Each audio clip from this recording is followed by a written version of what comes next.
Bien, la baisse de signalement, elle est inquiétante, mais on demeure quand même dans les milieux à risque. Le nombre de cas signalés à la DPJ dans la région est passé de 610 en avril 2019 à 267 cette année.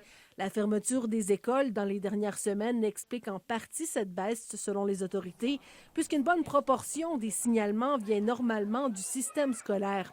La DPJ assure tout faire pour éviter les drames. Les intervenants se déplacent toujours dans les familles et les signalements sont traités.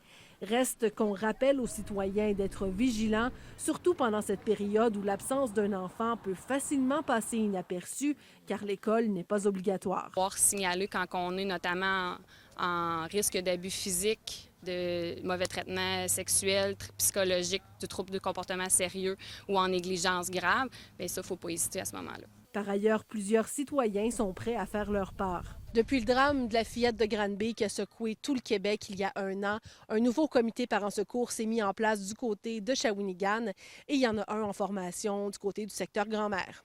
N'hésitez pas à donner votre nom et à être à l'affût quand vous prenez une marche de santé de ce qui se passe dans votre quartier. Je pense qu'avec l'entraide et avec l'implication d'un maximum de personnes, bien, ça crée vraiment un sentiment de sécurité. Et rassurez-vous, pandémie ou pas, ils répondront présents seulement à 2 mètres de distance.